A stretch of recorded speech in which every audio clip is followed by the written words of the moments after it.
تو ناظرین السلام علیکم ورحمۃ اللہ وبرکاتہ۔ آج کا بیان حضرت مفتی سلمان اظہری کا بیان رہے گا کہ اجمیر شریف کو جو توڑنے چلے ہیں، درگاہ شریف کو جو توڑنے چلے ہیں، ان کو ایک نصیحت دیتے ہوئے حضرت، تو وہ کون سی نصیحت ہے؟ تو پورا بیان ضرور سنیں اور اس پر عمل بھی کریں۔ تو چلیے بیان شروع کرتے ہیں۔ اللہ عز و جل قرآن عظیم میں ارشاد فرماتا ہے، اس سے بڑا ظالم کون جو اللہ کی مسجدوں میں اللہ کا ذکر کرنے سے روکتا ہے، وہ سب سے بڑا ظالم ہے۔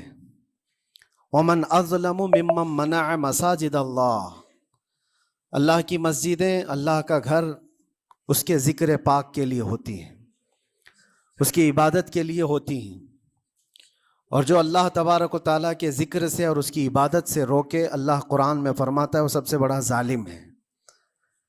میرے عزیزو، تاریخ اگر دیکھتے ہیں ہم تو ہر زمانے میں معرکہ حق و باطل ہوتا رہا ہے۔ باطل طاقتیں ہمیشہ یہ چاہتی ہیں کہ اللہ کے ذکر کو روکیں، کیونکہ طاغوت شیطان جس کا ذکر قرآن میں ہے، وہ ہمیشہ سے یہ چاہتا رہا ہے کہ اللہ کا ذکر کرنے والوں کو روک دیا جائے، کیونکہ اس نے اللہ تبارک و تعالیٰ سے یہ وعدہ کیا، چیلنج کیا تھا، لَأَقْعُدَنَّ لَهُمْ صِرَاطَكَ الْمُسْتَقِيمِ، اے رب میں تیرے سیدھے راستے پر بیٹھ جاؤں گا، ثُمَّ لَآتِيَنَّهُمْ مِنْ بَيْنِ أَيْدِيهِمْ وَمِنْ خَلْفِهِمْ وَعَنْ أَيْمَانِهِمْ وَشِمَائِلِهِمْ، اور میں اس سیدھے راستے پر جو بھی گزرے گا اس کو کبھی سامنے سے آ کر بہکاؤں گا، کبھی پیچھے سے آ کر بہکاؤں گا، کبھی دائیں سے کبھی بائیں سے۔ اور اللہ تبارک و تعالیٰ سے شیطان مردود یہ کہتا ہے، وَلَا تَجِدُ أَكْثَرَهُمْ شَاكِرِينَ، تو تیرے بندوں میں شکر گزار بندے نہیں پائے گا۔ مطلب یہ ہے کہ ابلیس لعین مسلسل یہ کوشش میں ہے کہ اللہ تبارک و تعالیٰ کے بندوں کو اس کے ذکر سے دور کرے، اس کے شکر سے دور کرے۔ آج بھی وہ کیفیت ہم دیکھتے ہیں کہ سب سے زیادہ اللہ کے ذکر سے روکنے کے لیے جو شیطانی طاقتیں کوشش کر رہی ہیں، مگر میرے عزیزو، یہ تمہارا امتحان ہے، تمہارا امتحان ایسا کہ کبھی یہ مت سمجھنا کہ تم خالی ہو، کیونکہ قرآن پاک اللہ تبارک و تعالیٰ 21ویں پارے میں فرماتا ہے، اَحَسِبَ النَّاسُ أَن يُتْرَكُوا أَن يَقُولُوا آمَنَّا وَهُمْ لَا يُفْتَنُونَ، کیا لوگ یہ گمان کر کے بیٹھے ہیں کہ وہ ایمان لے آئے تو ہم ان کو آزمائیں گے نہیں، یا ان کو چھوڑ دیا جائے گا؟ جو ایمان لایا ہوا بندہ ہے وہ آزمایا جائے گا۔ ایمان اگر تمہارے پاس ہے تو تمہیں امتحان سے بھی گزرنا ہی ہوگا۔ یہ ایمان کسی حلوہ پراٹھے کا نام نہیں ہے، کھا کر کے مست نیند سو جائے، پھر اسے اس دار فانی میں، اس دنیا میں امتحانات سے گزار کر کے اپنے ایمان کی کسوٹی کو دکھانا ہوگا۔ اسی لیے قرآن یہ بھی کہتا ہے کہ تمہیں کیسے کیسے آزمایا جائے گا، وَلَنَبْلُوَنَّكُمْ بِشَيْءٍ مِّنَ الْخَوْفِ وَالْجُوعِ وَنَقْصٍ مِّنَ الْأَمْوَالِ وَالْأَنفُسِ وَالثَّمَرَاتِ، ہم تمہیں آزمائیں گے کبھی بھوک سے، کھانے کی قلت سے، اور کبھی خوف سے، ڈر آئے گا تمہارے پاس، اور پھر اللہ تعالیٰ فرماتا ہے کبھی مال و دولت کی کمی سے، وَنَقْصٍ مِّنَ الْأَمْوَالِ وَالْأَنفُسِ، کبھی لوگوں کی جان چلی گئی ہو، کثرت سے تمہارے عزیز مر گئے، یہ بھی آزمائش ہے، اور پھلوں کی کمی۔ اللہ تعالیٰ فرماتے ہیں یہ 5 چیزیں ہیں جو تمہاری زندگی میں آئیں گی اور تمہیں آزمایا جائے گا، اور ان کمیوں کے وقت تمہارا ایمان دیکھا جائے گا، تم کیا کہتے ہو۔ اور اللہ تعالیٰ فرماتا ہے جب کبھی تمہیں بھوک سے آزمایا جائے، خوف سے، ڈر سے آزمایا جائے، اور مال کی کمی سے آزمایا جائے، امتحان لیا جائے، تو اس وقت جو بندہ یہ کہتا ہے، اللہ فرماتا ہے اِنَّا لِلَّهِ وَإِنَّا إِلَيْهِ رَاجِعُونَ، اللہ تعالیٰ فرماتا ہے ان لوگوں کو یہ بشارت ہے، ان صبر کرنے والوں کو یہ بشارت ہے کہ جب ان پر مصیبت آتی ہے تو یہ کہتے ہیں ہم اللہ ہی کے ہیں اور اللہ ہی کی طرف لوٹنے والے ہیں۔ یہ مصیبت کے وقت یہ جو 5 چیزوں سے آزمایا گیا ہے، ان آزمائش کے دور پر جو بندہ اللہ تبارک و تعالیٰ کی اس عطا پر راضی رہتا ہے وہ صبر کے ساتھ نکل گیا ہے۔ آج کے دور میں بھی میرے عزیزو بے شمار جانیں ہماری درمیان سے جا رہی ہیں۔ آپ کو اندازہ ہے موت اتنی عام ہو گئی ہے، اتنی عام ہو گئی ہے کہ اب لوگوں کو موت پر کوئی افسوس بھی نہیں ہوتا۔ ہر دن خبریں موت کی سرخیاں چھاپتی ہیں۔ 100-200 کی موت کوئی معنی نہیں رکھتی آج۔ فلسطین کے نہتے بچوں میں تقریباً 45,000 لوگ سال بھر میں مر گئے۔ 45,000 کوئی تعداد ہوتی ہے کہ نہیں ہوتی؟ اتنی بڑی جانوں کا جو نقصان ہے یہ آزمائش ہے، اور یہ جانوں کے ذریعے سے آزمائش تھی۔ مال کی کمی کی آزمائش تو ایسی ہے، ملک شام، یمن، بہت سارے ایسے ٹوٹے پھوٹے علاقے، عراق، جہاں پر لوگ کھانا اور دوائیوں سے جوجھ رہے ہیں اس طرح سے کہ وہ گھاس کھانے پر مجبور ہیں۔ بہت سارے ایسے علاقے جہاں پر چھوٹے بچے پھینکے ہوئے کچرے میں سے دانے چن کر کے کھا لیا کرتے ہیں۔ وہ اپنے پیٹ کی اس آگ کو بجھانے کے لیے دانے دانے کے لیے ترس رہے ہیں۔ یہ بھوک کی آزمائش ہے، مال کی کمی کی آزمائش ہے، جانوں کی آزمائش ہے۔ عزیزان گرامی وقار، اور پھر خوف کے ذریعے سے جو آزمائش ہے وہ ہم دیکھ رہے ہیں آج۔ خوف ظالموں کے ذریعے سے تم پر مسلط کیا جائے گا۔ ہر آدمی ڈرا سہما ہوا، ہر آدمی اپنے اندر ایک ڈر لیے بیٹھا ہے کہ نکلوں گا تو کیا ہو جائے گا۔ ان سب کے درمیان اللہ کی بارگاہ میں سجدہ ریز ہونے کا نام ایمان ہے۔ سب حالات ہوں گے اس طرح سے، اور انہی حالات کے درمیان جو بندہ اپنا سر جھکاتا ہے مولا کریم کی بارگاہ میں وہ ایمان والا ہے۔ آؤ اگر ایمان کی کمال کی مثال دیکھنا ہے تو کربلا کے میدان میں کون کون سی آزمائشیں تھی۔ بھوک کی بھی آزمائش ہے، پیاس کی بھی آزمائش ہے، جان کی بھی آزمائش ہے، خوف کی بھی آزمائش ہے۔ سب چیزیں ایک ساتھ کربلا کے میدان میں آئی۔ رسول اللہ کے گھرانے پر، اہل بیت پر وہ کیسا عظیم امتحان تھا جب وہ 72 لوگوں کا 82 لوگوں کا قافلہ بھوک اور پیاس سے جوجھ رہا ہو، 3 دن سے ان کے اوپر کھانا اور پانی بند ہو، اور ان شہزادوں کے ایمان میں ذرا برابر بھی فرق نہیں آتا۔ نہ ان کے ایمان میں، نہ حوصلے میں، نہ ہمت میں فرق آتا ہے۔ 3 دن کے بھوکے اور پیاسے باطل سے نپٹنے کے لیے کس طرح سے کمر بستہ ہے۔ یہاں تک کہ بھوک کی شدت ایسی تھی، کلیجہ منہ کو آئے، 6 ماہ کا بچہ بھی روتے روتے زبان جس کی سوکھ گئی ہو، وہ ماں جو بچے کو دودھ پلاتی ہے اس کے سینے سوکھ چکے ہوں، دودھ ختم ہو چکا ہو ماں کے پستانوں میں، کیسی قلت ہوگی۔ پانی کا ایک قطرہ ان کے گھر تک نہیں پہنچ پاتا، ماں اپنے بچے کو دودھ نہیں پلا سکتی تھی۔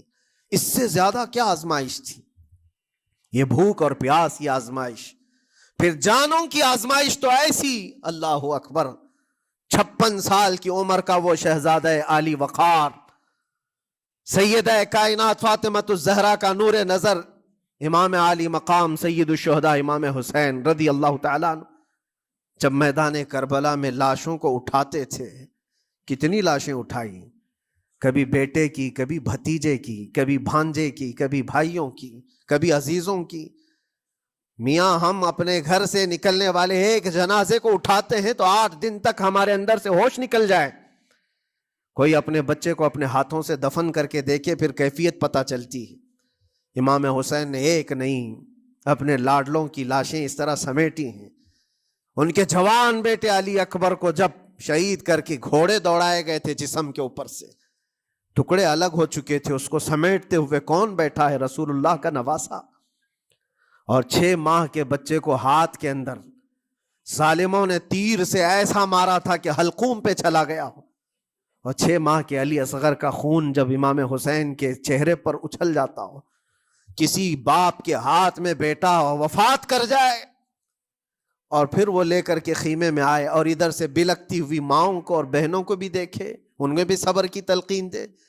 کبھی کبھار میں سوچتا ہوں اللہ یہ کیسے امتحانات سے گزرا تھا فاطمہ کا لال, کیسے امتحانات سے, بھوک اور پیاس کی شدت الگ, یہ جانوں کی شدت, جانوں کے جانے کا غم الگ, عزیزوں کی لاشوں کو اٹھانے کا بوجھ الگ, پھر اس پر 22,000 کا لشکر جرار سامنے, اس کا خوف لوگوں کے اوپر ڈالا جا رہا ہے.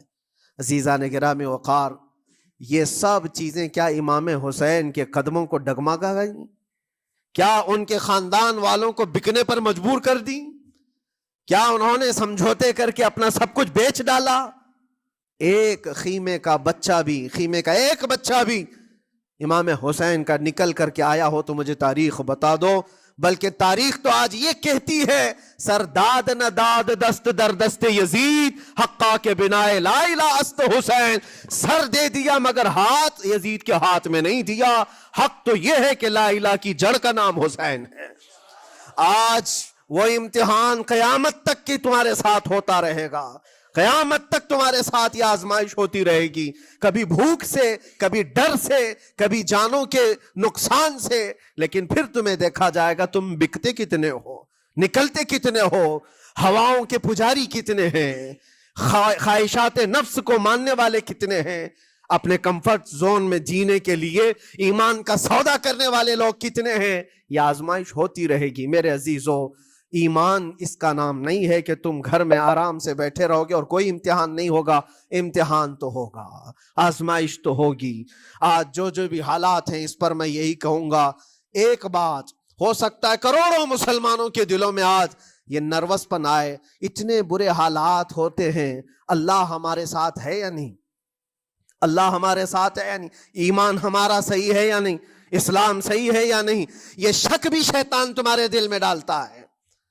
کبھی تمہارے اوپر مصیبتوں کے پہاڑ ٹوٹ جائیں تو شک ڈالتا ہے شیطان تاکہ تمہارا ایمان ڈگمگا جائے.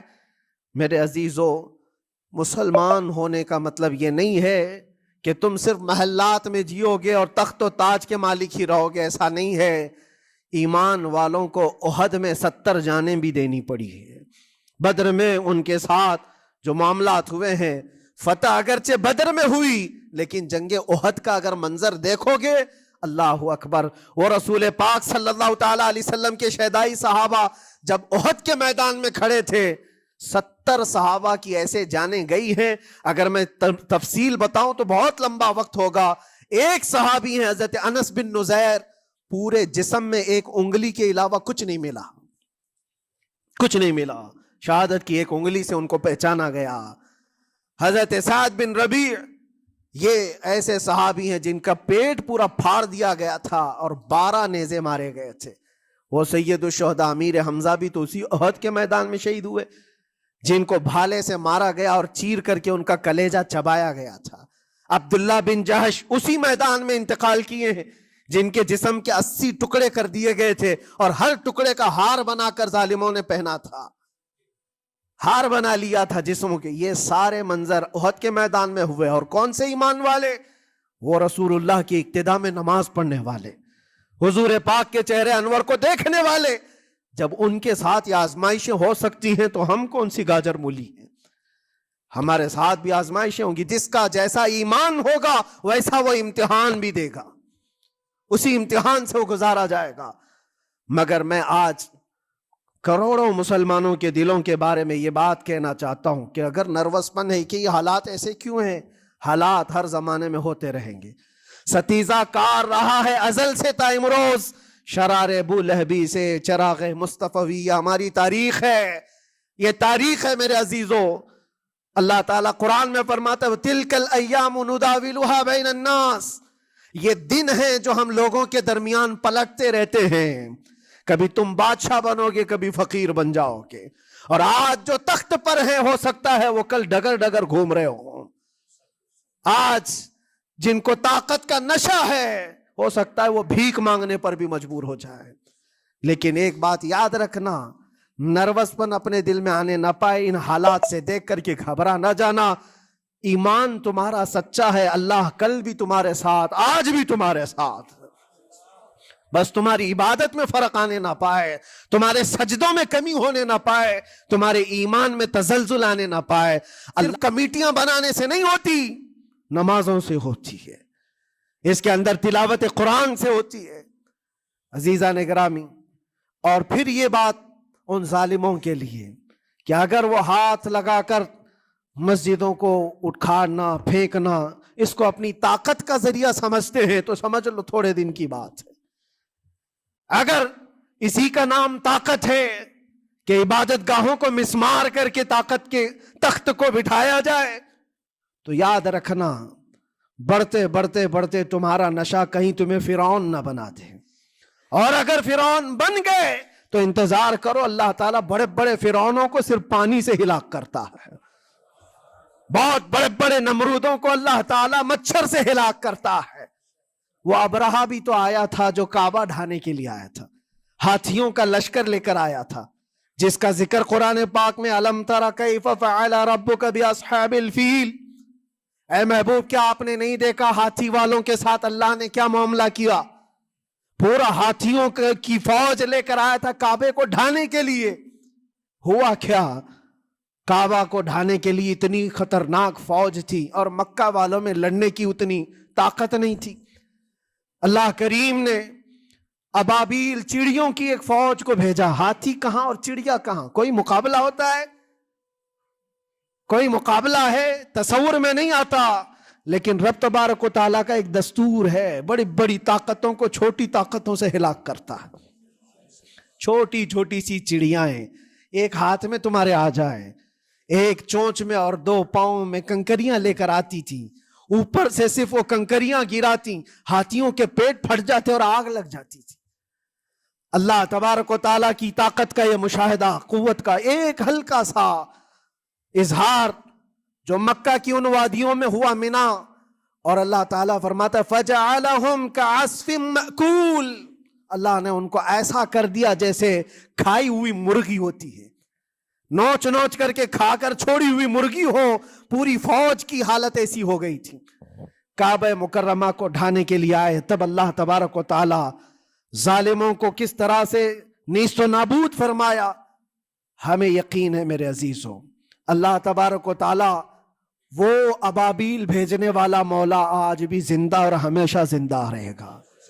وہ حی اور قیوم ہے، ہمیشہ سے زندہ ہے اور ہمیشہ زندہ رہے گا، لیکن تمہارا امتحان ہوتا رہے گا، تمہارا امتحان ہوتا رہے گا۔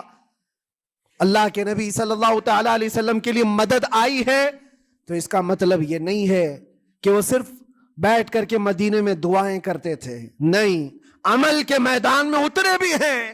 صحابہ نے بھوک اور پیاس برداشت کی ہے، کتنے کتنے دنوں تک وہ ایک کھجور پر پورا دن گزارتے تھے، پیوند لگے کپڑے۔ حضرت ابو ہریرہ فرماتے ہیں ہم تو ایک جنگ سے ایسے واپس آئے تھے کہ ہمارے پاؤں کے پورے ناخن اکھڑ گئے تھے، پاؤں کے ناخن اکھڑ گئے۔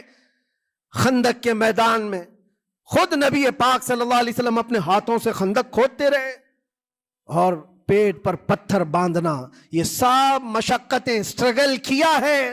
پھر اللہ سے یہ دعا کیا مولا تو اپنی مدد بھیج دے، تو اپنے رحم و کرم کی بارشیں برسا، اور ہم یہاں مست کھا پی کر کے پھر دعا کرتے ہیں مدد آ جائے۔ تم نے محنت کون سی کی، کون سی مشقت کی؟ میرے عزیزو، اگر محنت و مشقت میدان میں اتر کر کرنے کا موقع نہیں ہے تو عبادتیں تو کرو اپنی پوری، اپنی نمازیں تو کمپلیٹ کر لو اور اللہ کو راضی کرو۔ اپنے گناہوں سے اگر وہ غضبناک ہے تو توبہ کرو۔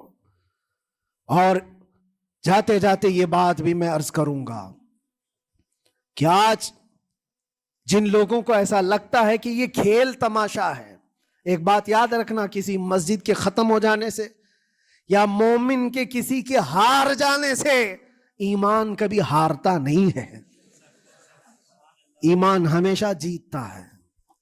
تھوڑی دیر کی تکلیف تو مومن کو ہو سکتی ہے، لیکن اس کے ساتھ ایمان ہے تو ہمیشہ سر بلند ہے۔ اس سے بڑی کوئی کامیابی کیا ہے؟ ہم نے دیکھا ہے کربلا کی تاریخ میں جیتا کون ہے؟ دنیا کی نظر میں، اس وقت کی میڈیا کی نظر میں، اس وقت کے جو کتے ہوں گے ان کی نظر میں یزید جیتا ہوگا، لیکن قیامت تک ہر مومن کہتا ہے بادشاہ است حسین، بادشاہ است حسین۔ ایمان کی جیت ہمیشہ ہے، اگرچہ وہ ٹکڑوں میں بدل جائے، اگرچہ وہ 1000 ٹکڑوں میں ہو جائے۔ آج بھی پھریرا لہرا رہا ہے تو حسین اعظم کا لہرا رہا ہے۔ اسی لیے یاد رکھو، صرف تخت پہ چڑھ کر بیٹھنے کا نام جیت نہیں ہے۔ ابھی الیکشن بھی گزرا، کچھ لوگ نروس ہوں گے کہ ہم ہار گئے۔ اگر وہ ایمان والے ہیں، سچے ایمان والے ہیں، تو انہیں یاد رکھنا چاہیے جیت اور ہار صرف تخت حاصل کرنے کا نام نہیں ہے، دلوں پر حکومت کرنے کا نام جیت ہے۔ اور آج 800 سال گزر گئے، ہند الولی سلطان الاولیاء غریب نواز کی حکومت ہم سب پر قائم ہے۔ کس بات کی حکومت ہے یہ دلوں کی حکومت ہے۔ اور وہاں جو ہاتھ لگانے کی کوشش کر رہا ہے وہ اپنے ہاتھوں کو بچا لے، آگ تمہارا انتظار کر رہی ہے، آگ تمہارا انتظار کر رہی ہے۔ اس لیے کہ اللہ فرماتا من عادی لی ولیا فقد آذنتہ بالحرب، جس نے میرے ولی سے دشمنی کی میں اس کو اپنے ساتھ جنگ کا اعلان کرتا ہوں۔ اور رب تعالیٰ سے جنگ کرنے کے لیے تیار ہو؟ اللہ کے ولی سے مقابلہ کرنا چاہتے ہو؟ اللہ کے ولی کو چھونا چاہتے ہو؟ رب تعالیٰ فرماتا ہے جو اللہ کے ولی سے دشمنی کرتا ہے اسے میں اپنے ساتھ جنگ کا اعلان کرتا ہوں۔ ہے کسی کی ہمت و طاقت اللہ سے جنگ کرنے کی؟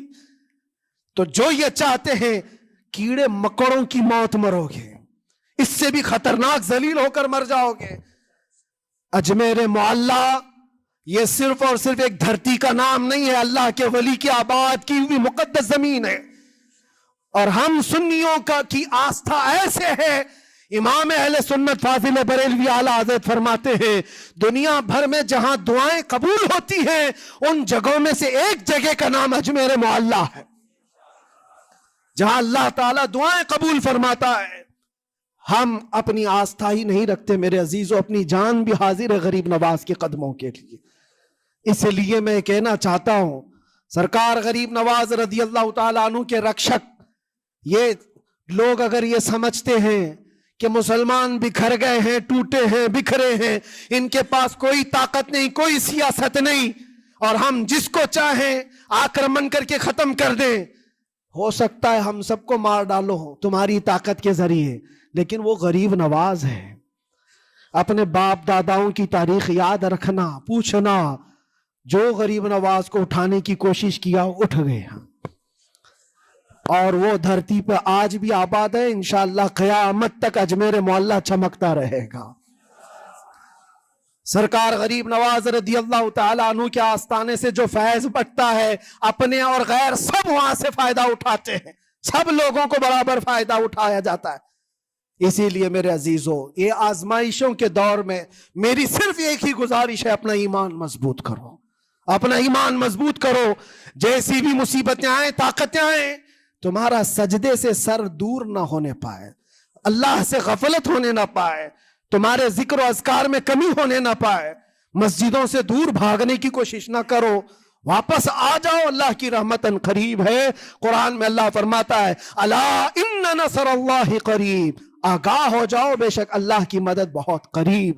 تو ناظرین، ویڈیو اگر اچھی لگی ہو تو ضرور ویڈیو کو لائک کریں، اور ہمارے چینل پر اگر نئے ہیں تو ضرور سبسکرائب کریں، اور اللہ سے دعا کریں کہ اللہ ہمیں نیک عمل کرنے کی توفیق عطا فرمائے، ہر بلا مصیبتوں سے، پریشانیوں سے، آفتوں سے، بیماریوں سے حفاظت فرمائے۔ تو ناظرین ملتے ہیں اگلی ویڈیو میں، تب تک کے لیے السلام علیکم ورحمۃ اللہ وبرکاتہ۔ سبسکرائب کیجئے ہمارے چینل ذکر رسول کو اور بیل آئیکن کو پریس کیجئے، جس سے آپ کو ہمارے نیو ویڈیو کی نوٹیفیکیشن ملتی رہے۔ ویڈیو اچھی لگے تو ہمارے ویڈیو کو لائک کریں اور ہمارے چینل کو سبسکرائب کریں۔